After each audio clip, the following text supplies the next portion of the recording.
Right, yeah. Up it comes, John. Now I'm picking your bed on. Right.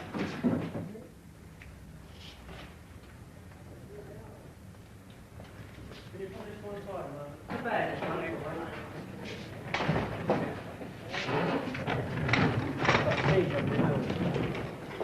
Right. Yeah. You're right. I'll go up the side, Tom.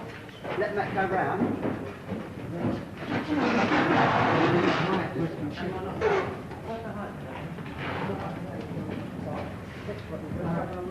The warehouse of the Tate Gallery. The Dubuffet canvases go out, and a strange assembly of objects and paintings come in. Almost every piece of work that Duchamp's ever done is here.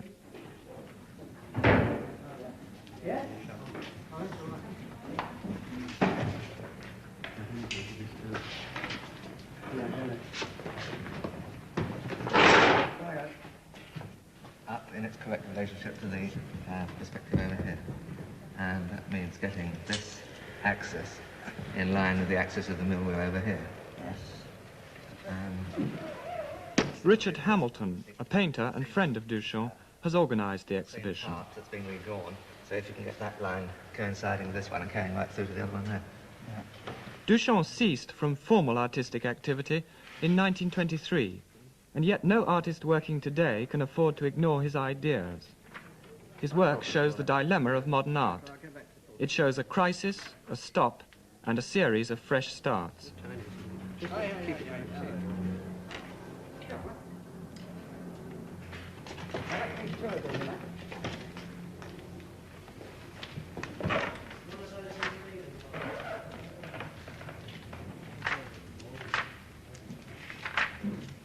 Duchamp at the age of 9, between his mother and nurse.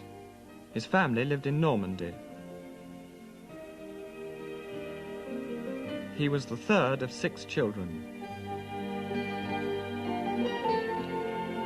His 2 older brothers, Jacques Villon and Raymond Duchamp Villon, were respectively a painter and sculptor.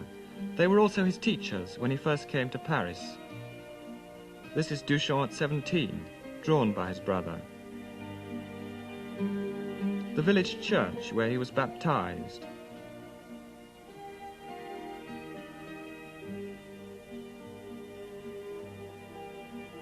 His brother Jacques Villon's house seen through the apple trees.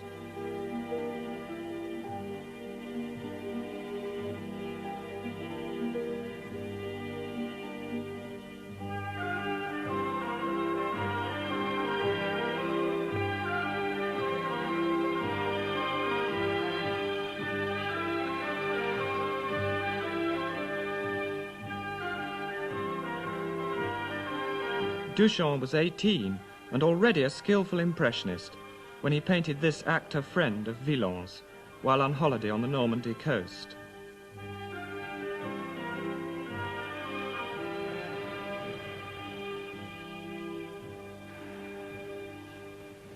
How old were you when you first started painting?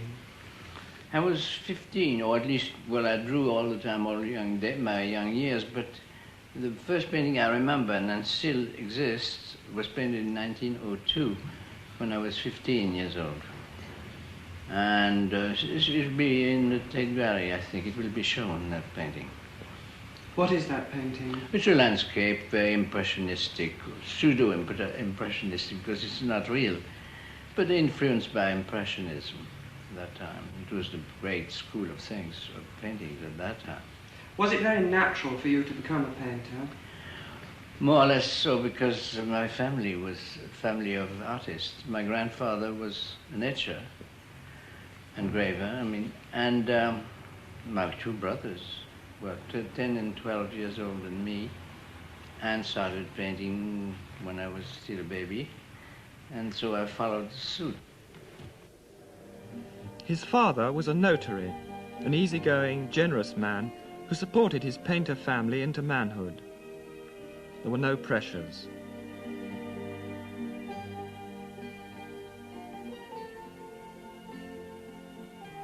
The family, or friends of the family, provide the subject matter for these early works. All were given away. Duchamp has hardly ever sold a picture. These nudes, painted when he was in his early 20s in 1910 and 11, at the beginning of the Fauve revolution against Impressionism, show Duchamp's astonishing facility, which very soon ceased to satisfy him. He looks on these works as quite ordinary trials within the current framework. But even here there's a refusal to repeat himself, a continual experimenting with styles. Monet, Bonnard, Derain, Matisse, Cézanne, there are elements of them all.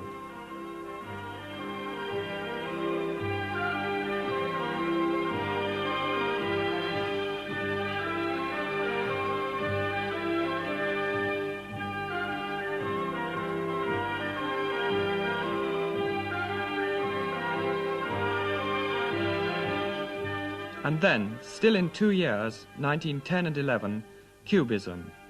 And these chess players, a theme that's very close to Duchamp. And, for the first time, a way out of sensuous painting into a drier, more analytical approach.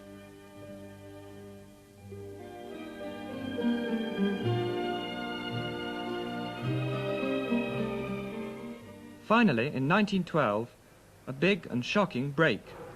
Nude descending a staircase, presented at the Exhibition of Independent Artists. It was really refused at the Independence a few months earlier.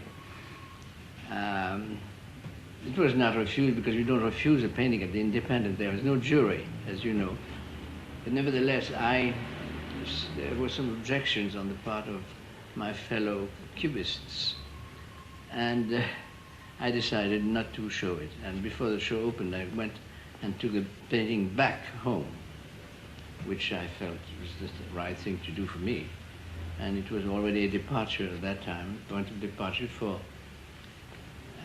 deciding that it was more important to paint for oneself than to paint to show, and really never showed again very much anymore, except in America.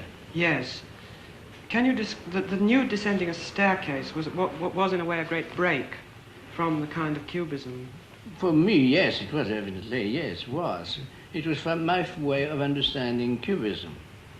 It's a form of, there's of course a little, not influence, but a little similarity with Futurism. Although I never knew them at that time, only knew Severini much later, I mean 1913 and 14. But for me it was a great break, of course, from Impressionism and Fauvism and all the movements before. And the painting was shown in New York then in 1913. And that was supposed to be a break in my life because it was a succès de scandale. And I took advantage of it. Where did you get your idea of movement from? From probably the physicist Marey and the Englishman Muybridge, and also the American painter Eakins, I don't know. The three of them were, I think Muybridge was also a physicist of some kind. And Marey and Muybridge corresponded a lot, but far back until from 1880 on. They had a very important correspondence and studied what was to become moving pictures, cinema. And they invented all kinds of things. I think Marey invented a special rifle to shoot pictures the way for cinema. And these things were mentioned in illustrated magazine with photos of his sketches and so forth. Those photos gave me the idea of using it for a painting, see, as a point of departure.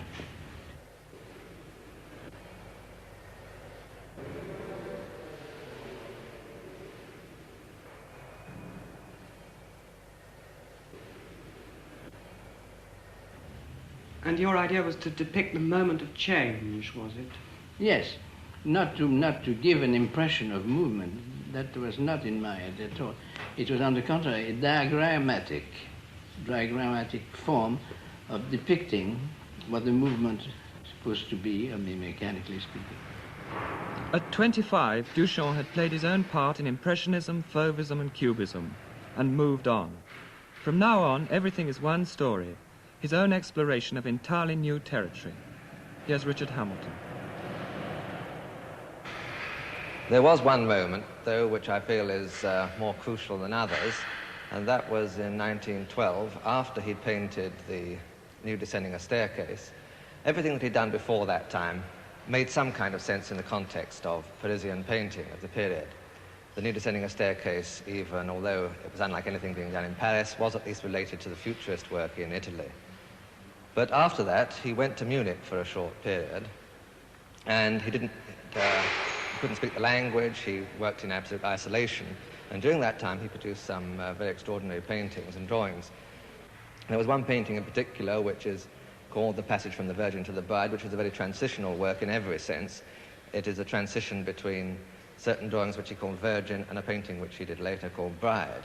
And the Bride painting emerges from the Passage painting very directly. But it tightens down on it. It finds static forms out of the language of motion.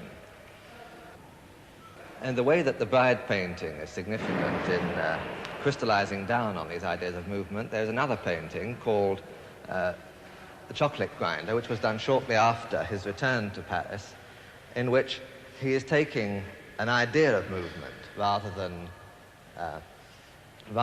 describing in an illustrative way the possibilities of something moving. He takes something which can't have any meaning unless it is simply that of motion. And he paints it almost as an emblem. It's a kind of device which stands for motion.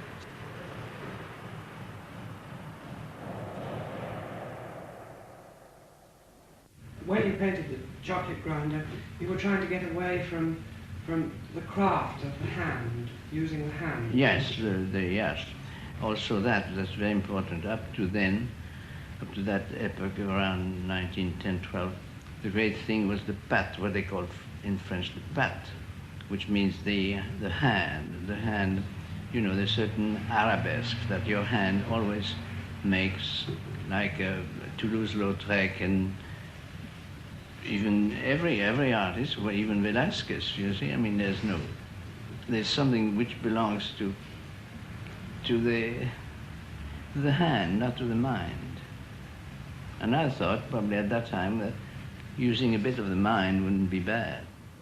For the next 11 years, until 1923, and on and off for the rest of his life, Duchamp launched a series of perfectly calculated humorous attacks on what was and what was not a work of art. He had already introduced the idea of movement, which was to occur again and again, and of painting as a diagram, a kind of blueprint devoid of any sensuous appeal.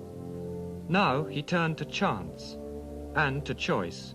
First he applied chance to the laws of measurement, which are generally taken for granted, but which for Duchamp are just arbitrary approximations. He made his own measures.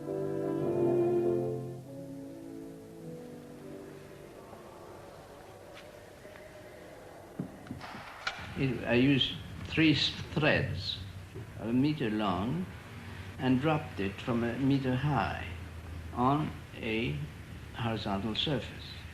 And whatever the shape the thread in falling took when it arrived on the bottom, at the bottom, I would keep exactly as it fell. And to fix it, I just fixed it with varnish, drops of varnish. And this operation repeated 3 times gave me what we call the standard stoppages, which I am very proud of because I think it's an interesting part, especially being the meter long. It was a unit of length treated in an aesthetic form. This was a way of tracking chance. Yes, yes, I even call it canned chance. Air of Paris, 50 cubic centimeters, in a specially made glass phial.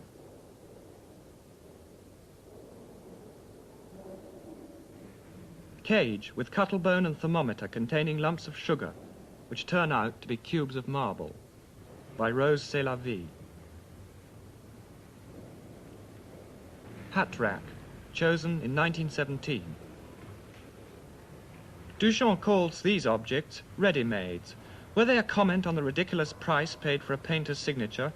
Were they drawing attention to objects which were just as much works of art as accepted works of art? Or were they a joke? The essential thing is that they were chosen by the artist. Ready-made is, see, first, in the first place, when I first started, I didn't have the word at my disposal. I had not invented the word yet, or at least taken in. For example, in that bicycle wheel, see here, it was 1913, it was in Paris. I didn't, the word didn't exist. The thought did not exist in my mind of something like that. It just happened to be some kind of a bicycle wheel in my studio, just for fun, the way you have a fire in the fireplace, as a sort of distraction, a movement again, probably. That was probably the first expression of movement. It was just after the nude, and it went with the idea of movement, you know. Well, then, after that, in 14, I had a thing called the bottle rack. It was a dryer for bottles, you know, made of iron, manufactured. And I just chose it, and that's what the definition of a ready-made is. The choice of the artist is enough to transfer it from a functional or industrial form into supposed to be aesthetic, but very different from aesthetic in general. The Independence incident, when I sent that urinal to be shown, is one incident. The jury, there was no jury, but the people who were organizing it decided it couldn't be shown, that urinal. So instead of, they didn't know it was I was concerned with it because I didn't sign my name, as you know, with the Mutt name instead. So they just took the thing and threw it away above the partition. So it was between partitions and you couldn't see it. It was hidden. In fact, we didn't know where it was for the whole length of the show. It only at the end that we found it behind the partition and we recuperated it. And what about the Gioconda? Gioconda was another thing that I made here in Paris in 1919 before going back to America. And, well, it was one of these gestures because I added an inscription. This is another ready-made, but its own kind. But I have called ready-made aided or assisted, which means that I added something to it, which in the case of the Gioconda, I added a little moustache and a goatee. And also wrote underneath something very risky. And that was all. That was become very important ready-made. It's only very recently that they have become of age. Before that, I had them in my studio and even lost them. Don't forget it, most of them were lost around 1930, 1925. They've kept their standing. They have kept their, because they are so much ignored by the people that they're still virginal in their showing when they're shown today. They are not in the race of artworks, you see. They are not considered artworks. So they are not in the competition of money. You don't have to spend a lot of money to have them, and you can't even have them anyway, so you have to sign each one. That's the essential characteristic. So they're not in the run. I mean, they don't belong. Duchamp's ideas of movement, painting as diagram, and canned chants culminate in this picture called The Bride Stripped Bare by Her Bachelor's Even. Richard Hamilton has spent a year reconstructing it. The original in Philadelphia is too fragile to travel. Why did you choose to do it on glass? Because mainly the transparency of the glass. I had always noticed that the trouble with an oil painting and easel painting is you never know how to do the background. You make a portrait or you make some scene or some still life, and then comes the background. What are you going to do in the background? You put something in the background and it always falls, or at least very seldom justified. It's just a filling up canvas. With the glass you don't have to do that. The glass is transparent, and you put anything behind you wish, and you change it every day if you wish as well. And that was for me an element of novelty to convince me I could go on with it. The whole picture, which Duchamp worked on for 8 years, is on one level an allegory of erotic desire and frustration, seen in a complicated language of mechanical and literary terms invented by Duchamp. It's very difficult to understand. The bachelor figures at the bottom of the glass are represented by emblematic molds and are cut off from the bride above. They are activated by a gas which awakens desires that can never be satisfied. They are an endless frustration machine. Above them, the bride mechanism receives their coded messages and sends back palpitating orders. A gasoline of love flows from her. She's in a state of being continually mechanically stripped bare as she passes from virginity to the goal of her desires, shown by a cloud-like blossoming. The diagram on the glass is thus a frozen moment of endless desire and frustration.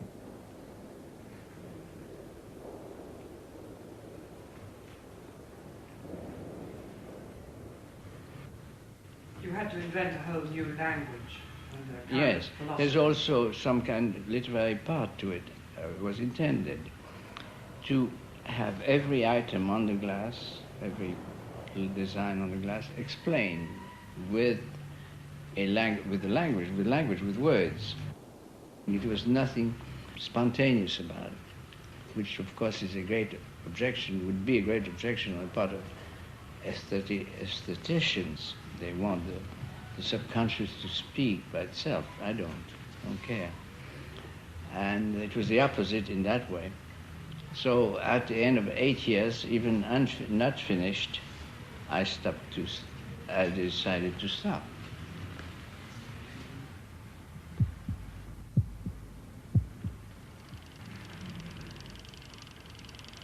The last canvas Duchamp painted also used canned chants. The shadows cast by the ready-mades in his studio were incorporated into the painting.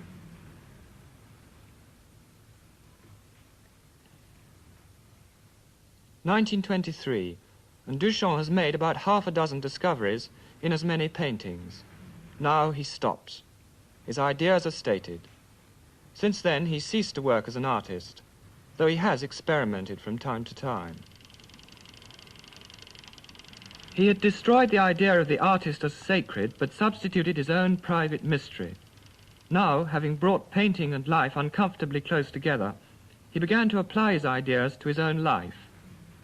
He's universally admired by artists. Here are two Americans, the painter Robert Rauschenberg and the composer John Cage. First Rauschenberg. I've always found it difficult to talk about Marcel Duchamp's work specifically, because I think that that he means more to me as a man who has pursued a particular point of view that was uncommon and remains uncommon. The fact that he approached each of his pieces as though that was the only thing that he was going to do. His recognition of the lack of art in art and the artfulness of everything, I think, is probably his most important contribution. Late in the 50s, I went to an exhibition of Dada in Düsseldorf. And of all it was quite a complete show, but of all the work there, almost all of it had become art, except, and perhaps for this reason and others, the pun reason, the work of Duchamp remained something that invited one and sharpened one's awareness outside, to something outside the work itself. So that as one went around the rooms of that exhibition, because of the Duchamp, one noticed the handles of doors, vents in the walls and ceilings and so forth. Now I want to turn all of the work of Duchamp in this direction to the pun, that is,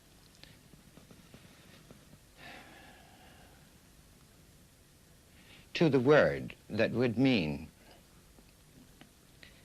not just art or not just life, but both of them.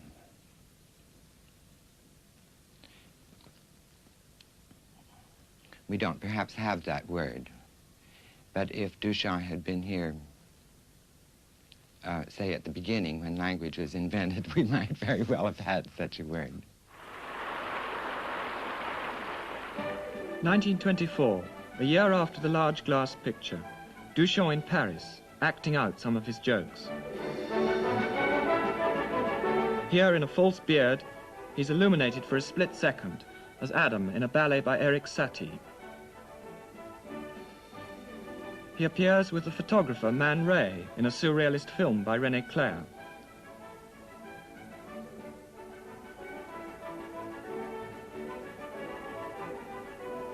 Since his stoppage in 1923, the Duchamp myth has blossomed effortlessly. He's remained in the art world, untied to any clique, never succumbing to his disciples. For a time, he earned the little money he needed by speculating in pictures. He bought on commission for his friend and the great collector of his works, Walter Arensberg.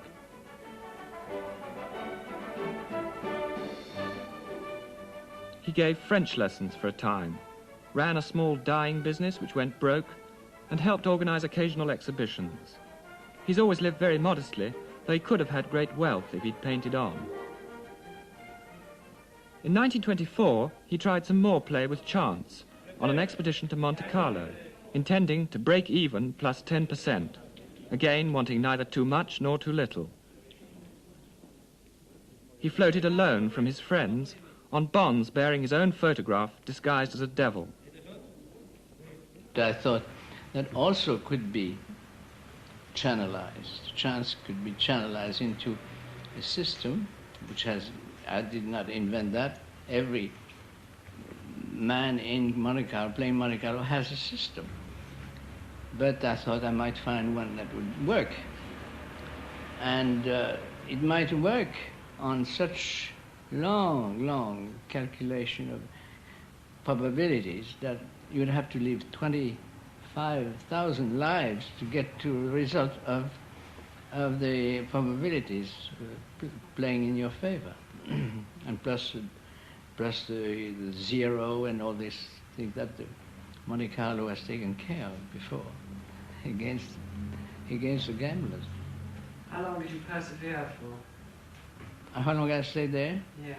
Oh, not very long. I worked at it for a year or two on they call Permanence. It is a newspaper, a paper they publish.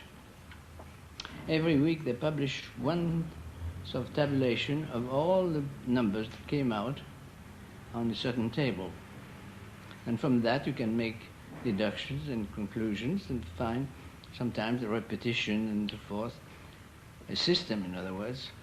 But even that, you have to, for example, I remember that I used to play one time every half hour or so. So it was so boring again. It seems that boredom has been in my life a lot. Even that didn't work, and I stopped.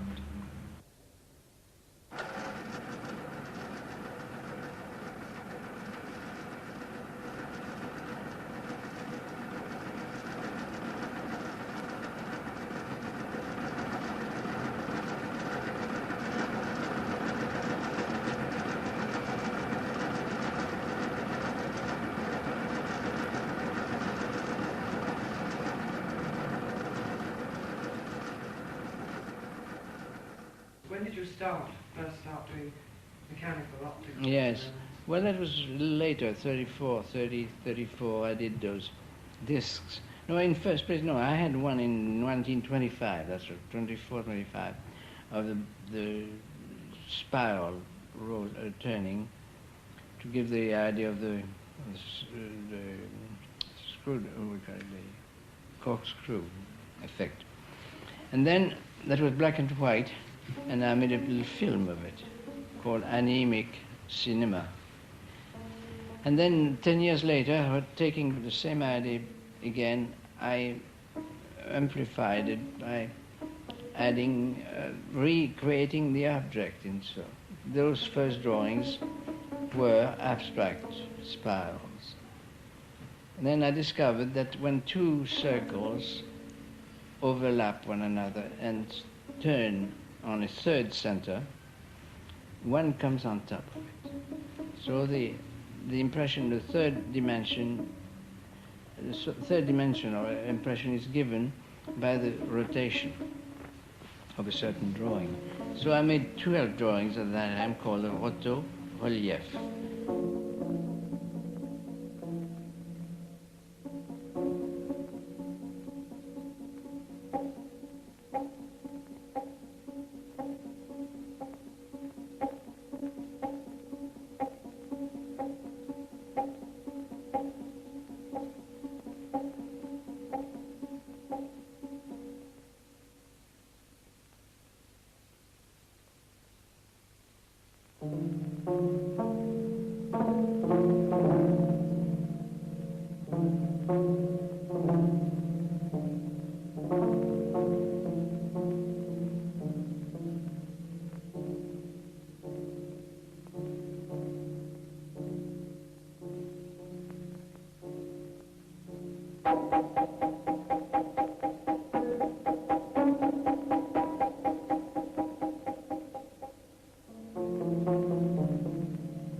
Optical experiments have been taken up and developed by younger artists working today.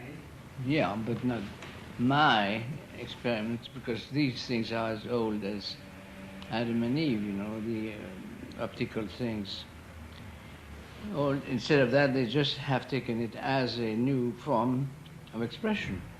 But I'm not responsible for that entirely, except that I had also the same idea some time ago, and did but very little of it because I think it's a short duration, because it'd be too much repetition and monotony.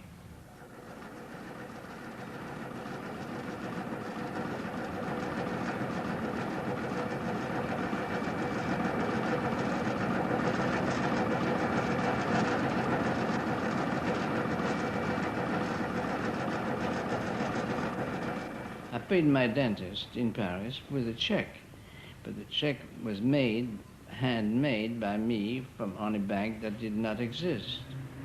So the man was nice. I asked him how much I owed him and made a check to that amount, and he accepted it, Dr. Zonk. And he's a very nice man, so nice that 20 years or 15 years later I bought back the check, with much more money than was written on the check.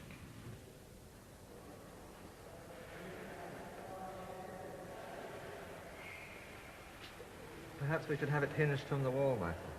I think definitely ought to be out at an angle, because what's so nice about it going like this is that the whole thing becomes ambiguous, and you'll see that there's also an ambiguous door, which can close one opening or the other, but never both. Yes. If we do put it on hinges, then there'll be the possibility of it being pulled out this way, or lying flat against the wall.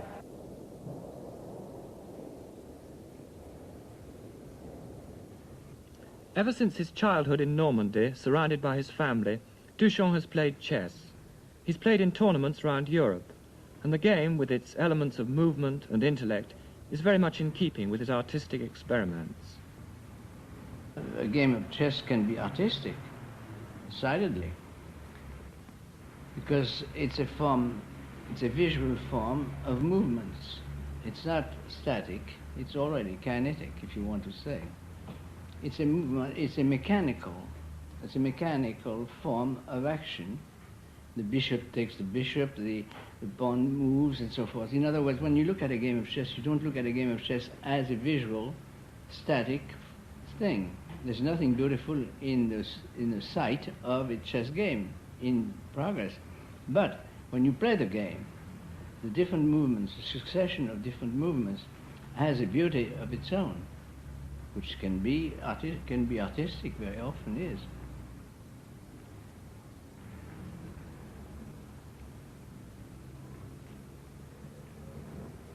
It's impossible to summarize Duchamp. Perhaps this quotation from Paul Valéry gets near it. The artist is like a player, forever harried by new combinations of the game, haunted nightly by the spectre of the chessboard, obsessed with tactical images and solutions more living than real ones.